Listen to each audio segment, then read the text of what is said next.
Hi everyone, Mike here from Bikes by Mike with another cycling related video. This is the third of 5 episodes I'll be doing on the Haute Route Pyrenees 5-day cycling sportif. My first episode was on the Haute Route course design and race format. The last episode was on my Haute Route training plan.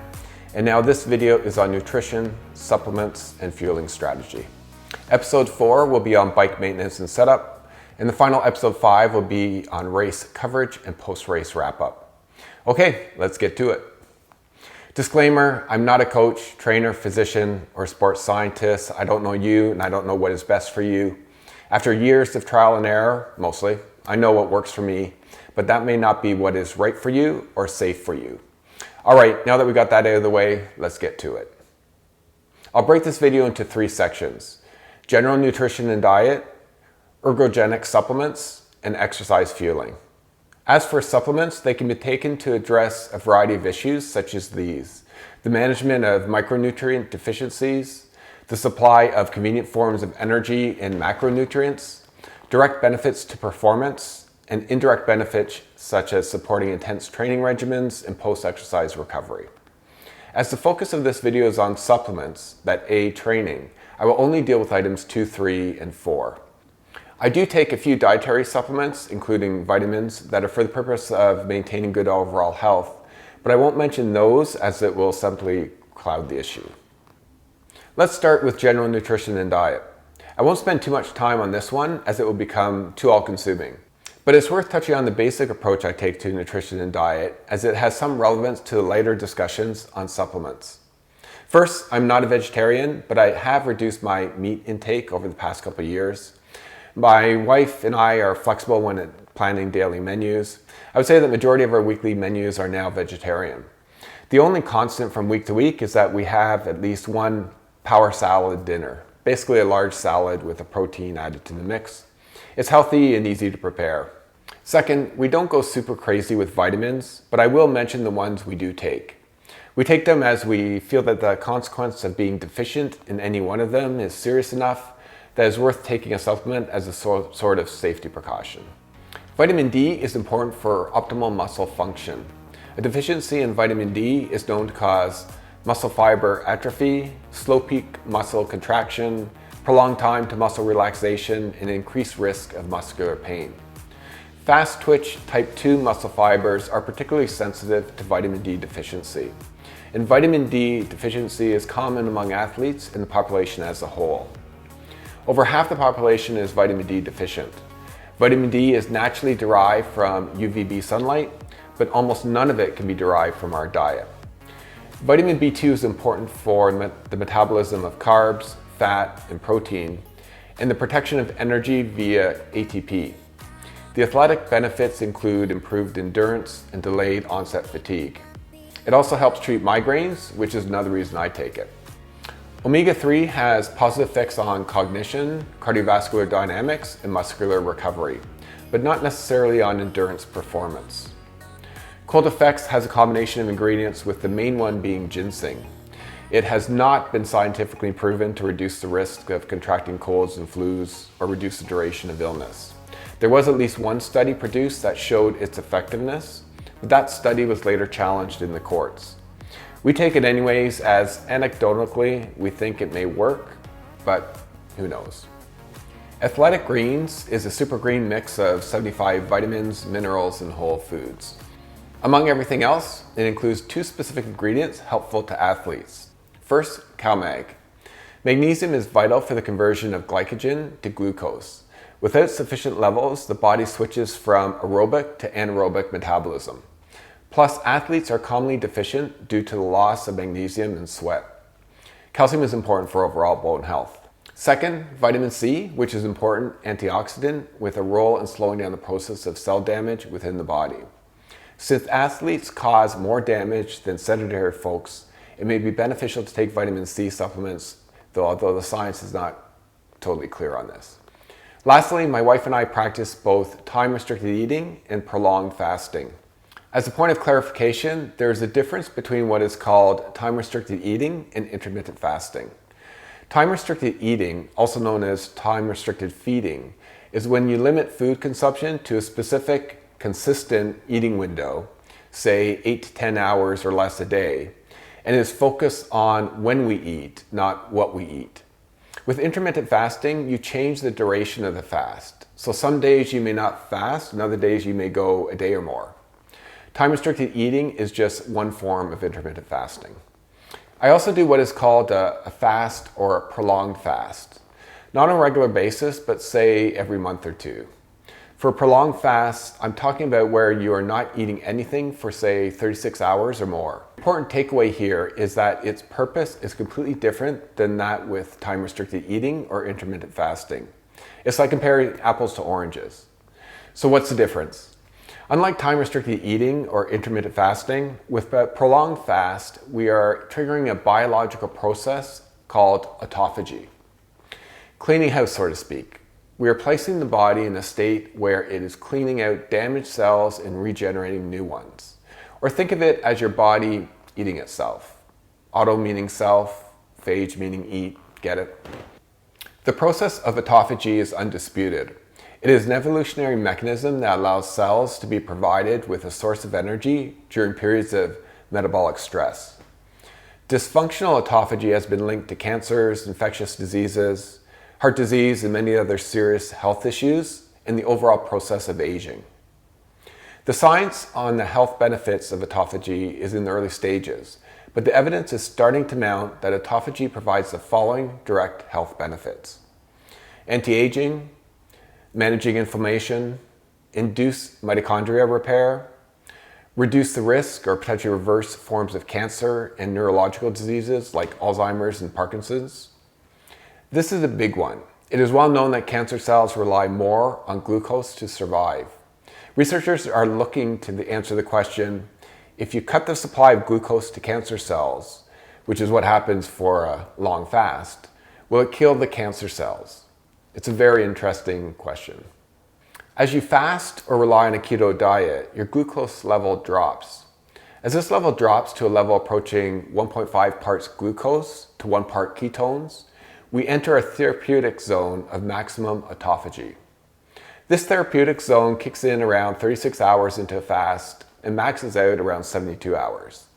So you can see that with time-restricted eating and intermittent fasting, the length of the fast is too short to trigger autophagy. On to the second part of the video, ergogenic supplements. So what are ergogenic supplements? Essentially, they're supplements used by athletes specifically to enhance performance and/or recovery. Of course, there are legal supplements like anabolic steroids, as well as legal supplements. What I take and what I'm talking about here are only the legal kinds. There are dozens and dozens of supplements that claim to enhance athletic performance, but there are only a few that have a good amount of independent research to back up their claims. There are just 5 supplements that the International Olympic Committee, the IOC, recommends and approves for athletes on the basis that they have the science-based research to back their efficacy. 1 is caffeine, 2 is creatine, 3 is nitrates, 4 beta-alanine, and 5 sodium bicarbonate, or baking soda. I take all these 5 supplements, partly because they're recognized as legitimate performance enhancers by the IOC, but also because anecdotally, I've noticed positive performance results while taking them. There is a reason why coffee is so much a part of cycling culture. It helps you perform. Studies have consistently shown that caffeine produces small to moderate benefits to aerobic and anaerobic exercise. As proof of this, both the IOC and WADA, the World Anti-Doping Agency, added caffeine to the list of banned substances in 2000. They later removed it in 2004, but continued to monitor it. The ideal dose is somewhere around 3 to 6 milligrams per kilogram of body weight, or about 3 cups of coffee for the average person. Creatine, creatine, creatine. I've heard many sports performance scientists and health experts say that if they could only take one supplement, it'd be creatine. It's funny because until quite recently, I associate creatine with this, or this. Turns out that I, like many, was totally uninformed. The doping allegations have always been unfounded. Always. All major sport organizations, including the NCAA, Athletics Canada, and the IOC, permit its use based on its safety and the standard of fair play. As for the idea that only bodybuilders benefit from taking creatine, that as well is misguided. Yes, research findings have unanimously said that creatine improves muscular strength and power for shorter duration, high-intensity efforts. What is not so certain is whether creatine benefits endurance athletes. The body of evidence may be leaning towards, yes it does, but indirectly. First, some studies have shown that creatine may improve the quality and effort of one's workouts, and those gains may transfer to endurance performance. Second, creatine functions as a buffer to drop the acidity level of muscles. That acidity built up in muscle causes the burn, which leads to muscle fatigue. There are reasons to get excited about this. If you are one that shies away from supplements over concerns over the efficacy and safety, know this: creatine is not only the most studied supplement in the world, it has proven to be the most effective supplement available to athletes to improve both high-intensity performance and improve lean body mass. It also has been shown to have therapeutic health benefits to the general population. I've been using creatine for about a year now, and here's how it has affected me. Concerns about potential weight gain are legit, but it is worth noting that most of this weight gain I experienced was due to water retention, which for endurance athletes, especially those exercising in hot environments like us, may not be a bad thing. I do not want to gain weight, so I keep my dosage as low as possible, but a level high enough to create performance gains. I landed at 5 grams per day as a sweet spot dose.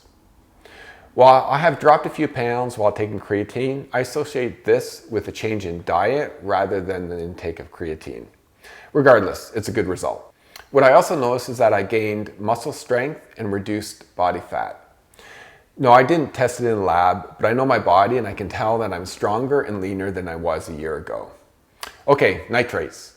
Let me state outright that this is the only supplement I take that I'm not 100% convinced it does all that much. Now, the science says that it does, and the findings are consistent and really impressive.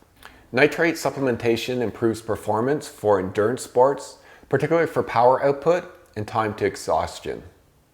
In my opinion, the value proposition for nitrates is poor. To take it in a high enough dose to benefit you, it costs a lot. The problem is it can be difficult to consume enough nitrates through food alone. Beets are considered the best form of nitrates. Want to get nitrates from fresh beet juice? 1 liter of juice has around 1 gram of betalains. That's not much. If you want to take nitrates at a level to see performance gains, you'll need to look at supplements. The best one I found, and also the most expensive, is AltRed. By the way, another added benefit of AltRed is that it does not make you pee red. Beta-alanine is a non-essential amino acid proven to enhance performance by increasing exercise capacity and decreasing muscle fatigue. All good. Similar to creatine, beta-alanine is also a buffering agent, which acts to prevent lactic acid buildup. It can buffer the hydrogen ions that are generated during anaerobic glycolysis, which cause muscle fatigue and the burn we feel. I spoke about this in the last episode. It does this a bit differently than creatine though, by boosting carnosine levels. Beta-alanine is needed to create carnosine, and carnosine helps keep pH levels at normal levels. I take a fairly low dose, not the lowest necessary to see performance benefits, but not super high. The only reason I do not take more is to deal with its only known side effect called paresthesia. I think I said that right. While completely harmless, it causes a slight tingling throughout the body at higher doses. I noticed it more when I first started taking the supplement than I do now. The best analogy I can give is that it feels like the pins and needles sensation you get when your limbs fall asleep. Not that severe, but a similar sensation. The last of the 5 supplements is sodium bicarbonate. Similar to creatine and beta-alanine, sodium bicarbonate also acts as a buffering agent, which helps prevent lactic acid buildup. It can buffer the hydrogen ions that are generated during anaerobic glycolysis, which causes muscle fatigue and the burn we feel. Sodium bicarbonate, or baking soda as it's more commonly known, has been used by athletes for decades to improve performance, and its efficacy has been proven over many, many studies. It has shown to improve performance in swimmers and cyclists by up to 3%. That is huge. Don't think a 3% performance increase is big? Well, here's something you should think about. Marginal gains are all the talk these days, and for good reason. Combine sodium bicarbonate with the other supplements I mentioned, you could well see 5% to 10% gains or more when individual gains are taken collectively as a whole. Okay, you think a 5% to 10% gain is inconsequential? Far from it. Among pro athletes, a 1% difference in performance is often the difference between making the podium and not. For myself, in cycling races, I regularly calculate how much faster I would have needed to be to make the podium. What I find is that the difference between the top 25% of the field finish and a podium placement is less than a 5% difference in time. Okay, back to sodium bicarbonate. Until recently, what has stopped many athletes from taking sodium bicarbonate is what is often a horrible side effect: major gastrointestinal discomfort. Yikes. PR Lotion hit the market a couple years ago and is revolutionary in one way. It is applied topically, not ingested, and it provides the same benefits as if taken internally. And it should provide the same benefits because it's essentially the same thing. It's baking soda with a transporter to get it through your skin. The one additional supplement I take that is not recognized by the IOC as having proven performance benefits is Sportlegs. It's a lactate compound of calcium, magnesium, and vitamin D, and it's 87% lactate. So you might be saying, why would I want to take additional lactate? Won't that just cause more muscle burn? Well, the idea behind the supplement is that by ingesting the lactate before you ride, preloading your muscles essentially, you trick them into thinking they don't need to produce as much. So it allows you to push that little bit longer. You still get the burn, it's just delayed somewhat. Remember that lactate is used to break down glucose on an anaerobic pathway, so for intense efforts. Is there science to support the claimed performance benefits of Sportlegs? No. Anecdotally, I have found that it does delay the onset of muscle burn and does help me recover. In an N+1 study of mine, I recorded a new FTP the first time I used it. There's no loading period and it's inexpensive supplement, so for me, I'm okay taking it knowing that it's not depleting my bank account, even if it doesn't work. So let me summarize the 6 ergogenic supplements I use and that I think are most effective in optimizing endurance performance and recovery.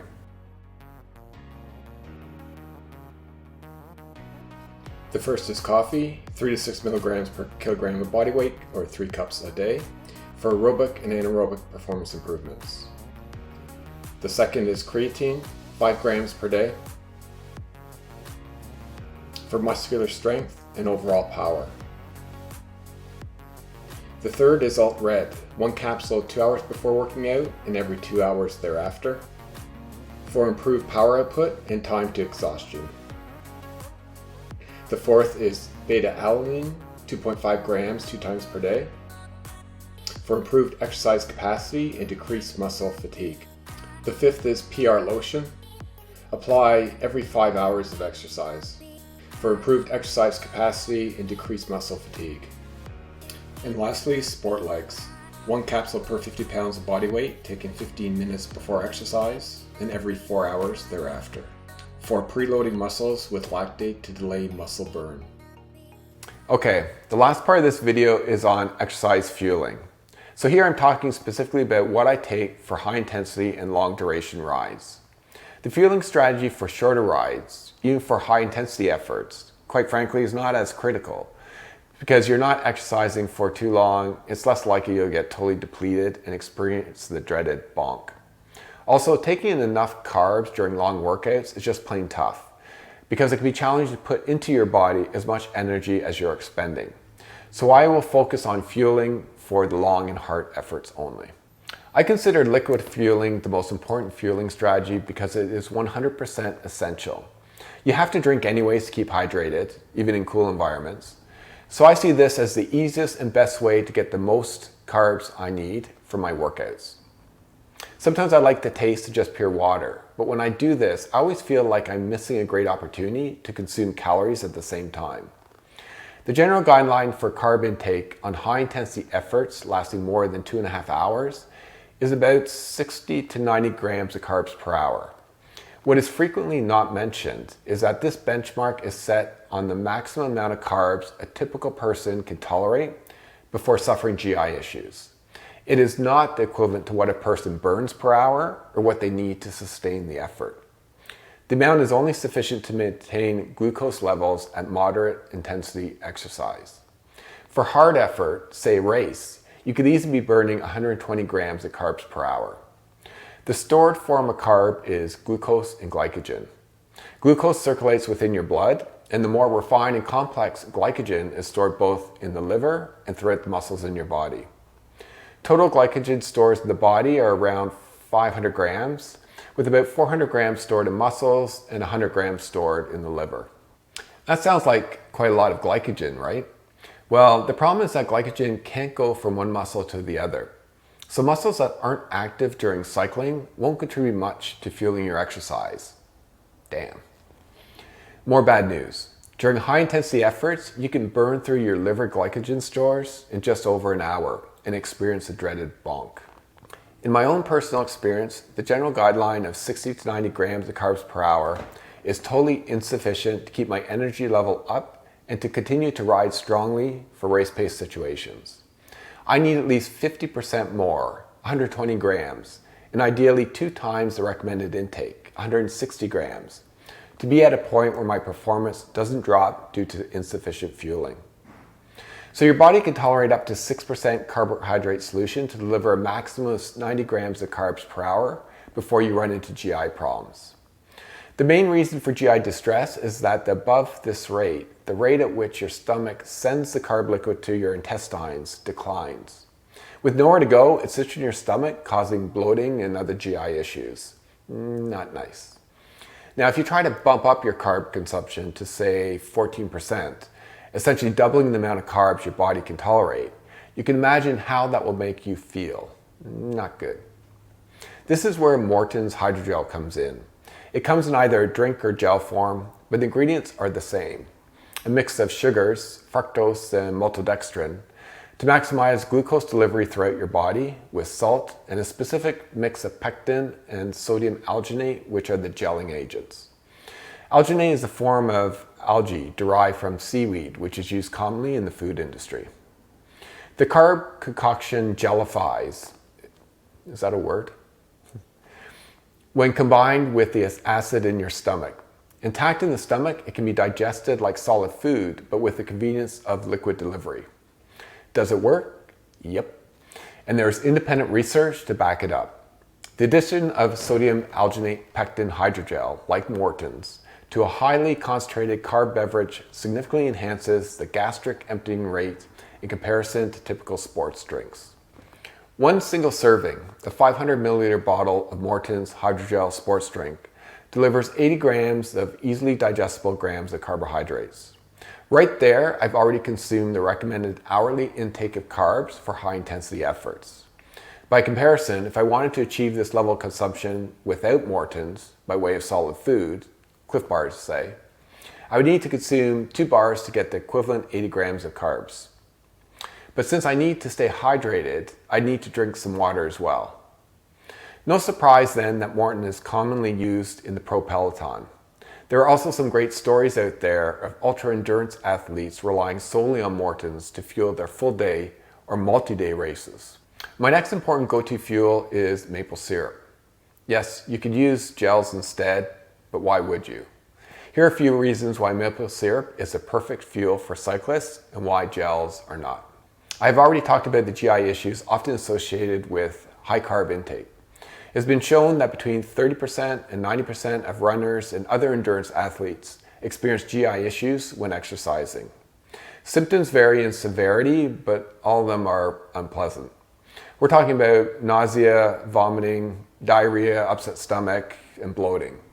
Not only do these problems hinder performance, but they have also been shown to hinder recovery as well. I credit Ted King for starting the maple syrup craze. He used it for years when he was a pro cyclist, and his company, Untapped, was the first company to specifically market maple syrup to cyclists. Maple syrup is predominantly sucrose, which is comprised of 1 molecule of glucose and 1 molecule of fructose. It has a glycemic index of 55, 11 points lower than table sugar, and lower than a lot of gels. Even a good natural choice like honey has a slightly higher glycemic index of 58. And since honey has more fructose, it's harder to digest. Maple syrup has all the nutrients and electrolytes you need when exercising. It's more nutritious than gels as it contains manganese, zinc, potassium, magnesium, and antioxidants. Also, no other gel or natural product, including honey, stays as easily drinkable at a variety of temperatures from sub-freezing to smoking hot days. Finally, maple syrup just tastes better than other options, and it's easier to get down the hatch. My third go-to fuel are energy bars. There are so many options on the market today, but you will find that their nutritional labels look a lot the same. They contain a lot of carbs, a bit of fat, and a bit of protein. Typically, you'll find carbs and protein delivered in a ratio of 4:1 or 3:1, much like this Cliff Bar. Since the bars are similar to one another, it's really about finding one that you enjoy eating and can consume easily while on a bike. My favorite bars are the Scratch Labs Crispy Rice Cake and the OTE Chocolate Chip Crispy Duo Bar. Both made mostly with crispy rice, which beyond being a great source of complex carbohydrates, just tastes really good and agrees well with my stomach. My last and probably most important source of fuel for really hard, multi-day efforts is exogenous ketone esters. The reason being that not only do they supply an alternate source of fuel, they greatly accelerate recovery. Your body has 3 sources of fuel, often called macronutrients, to draw upon for physical activity. They are carbohydrates, or more commonly stated as glycogen carbohydrate stores, fat, and protein. Generally speaking, your body will use carbs first, followed by fat, and then protein. We can remove protein from the mix as it provides almost no fuel during exercise. Instead, it is an important fuel source during recovery. While highly dependent on the extent, or not, to which you are fat adapted, your body will use a combination of carbohydrates and fat to fuel low and medium intensity aerobic exercise, but rely almost exclusively on carbs for anaerobic efforts. The process by which your body converts fat to fuel for your muscles is a slow one.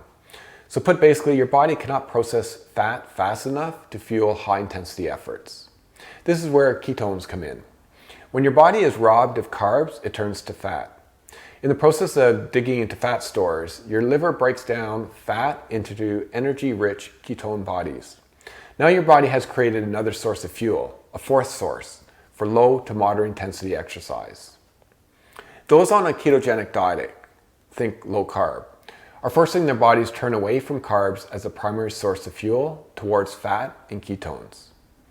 For elite endurance athletes, the ketogenic diet simply won't work for them. Again, going back to my intensity diagram, the physiology of your body is such that it relies exclusively on stored carbs to fuel high intensity efforts. I quote Inigo San Milan, head of trainer staff with UAE Team Emirates, who said on a recent podcast, quote, "You won't be in ketosis if you're trying to win the Tour de France," end quote. So true. And this is where exogenous ketones come in. Exogenous meaning outside the body. Exogenous ketone esters are a form of supplement, supplying your body with something that it produces itself while in ketosis. Their promise is that they can provide you with this 4th fuel source without being on a ketogenic diet and without starving you of the much needed carbs for high intensity efforts. Since you have achieved a state of ketosis without being on a ketogenic diet or starving yourself, your body is still able to use carbs effectively as a fuel source while having another source of fuel, ketones, to draw upon for low and medium intensity efforts, a process referred to as the stacking effect. Within an hour of consuming a ketone ester drink, your ketone levels will be similar to that which could only be achieved through 5 to 7 days of uninterrupted fasting. Let me say that again. Within 1 hour of consuming a ketone ester drink, your ketone levels will be similar to that which could only be achieved through 5 to 7 days of fasting. There are only a couple studies done to date to legitimize the bold claims made by the 2 or 3 companies that manufacture ketone esters.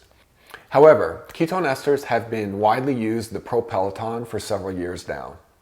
And at a cost of around $17 per dose, they are not cheap. Although when ketone esters first came out, pro teams were paying up to $1,000 per dose for them. Would they be paying these big bucks for something that doesn't work? I think not. By the way, if you found a smoking good deal on ketones, rest assured you have found ketone esters' poor cousin, the ketone salt. Not the same, not as effective, and the science behind them is not at all convincing that they are effective. Where ketone esters may shine the most is in the way they accelerate recovery. One study often quoted demonstrates that the ketone user group was able to improve overall exercise output and endurance by a whopping 15%.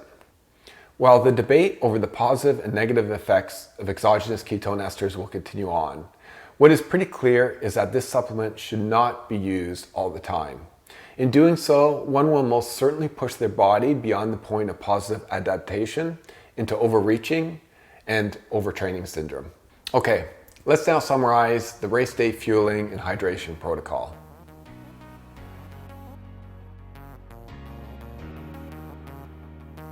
One bottle of Maurtens Hydrogel drink, producing 80 grams of carbs.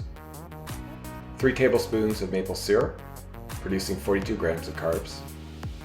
1 energy bar, producing about 40 grams of carbs. 1 30 milliliter serving of ketone esters, 15 minutes before race, producing 15 grams of ketone esters. And plain water as required throughout the race. For a targeted carb intake of around 160 grams per hour. So that's it, my nutritional supplement and fueling strategy that I'll be using for Haute Route. That's all I got for today, folks. If you like this video, please give me a thumbs up and share it with your friends. If you're not a subscriber to this channel, please subscribe. It allows me to produce more content for all of you. See you next time. Happy rolling.